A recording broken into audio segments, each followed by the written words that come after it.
Let's move over to international news this Monday morning. A heavily armed gunman, later identified as Omar Mir Sadiq Mateen, shot and killed 50 people and wounded 53 others in a carnage at a Florida nightclub. The shooting is being termed by authorities as an act of domestic terrorism. This makes it the biggest terror attack on U.S. homeland after 9/11. A surgeon at Orlando Regional Medical Center said the death toll was likely to climb. Orlando Police Chief John Mina said the suspect exchanged gunfire with an officer working at the club at around 2 a.m., then went back inside and took hostages. There were about 320 people inside the club at the time of the shooting, and about 100 people were taken hostage. Good morning.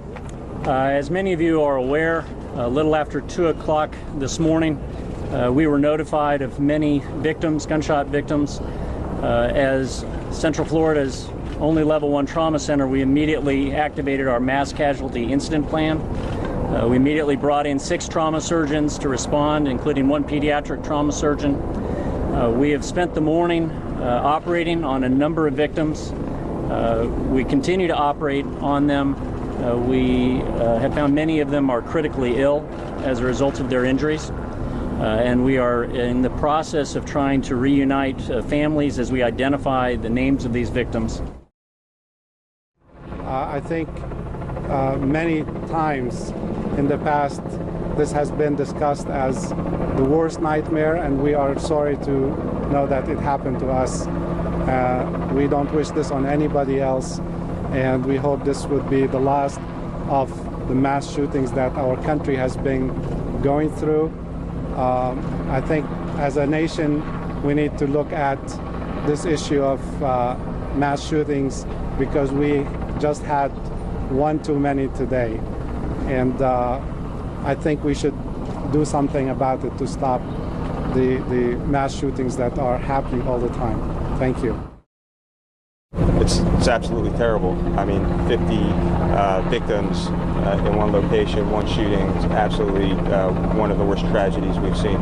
There were more victims inside than originally thought. So once it was safe for us to go in and we determined there were no devices, that's when we were able to discover how many victims were actually in there.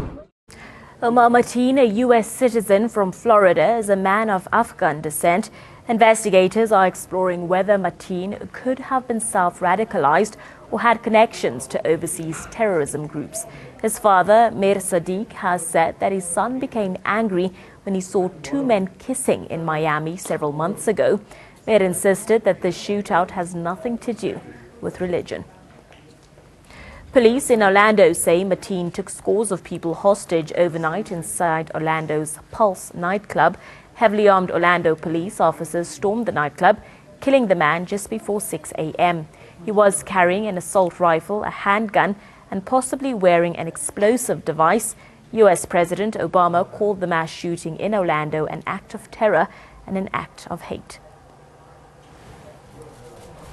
Today, as Americans, we grieve the brutal murder, a horrific massacre of dozens of innocent people.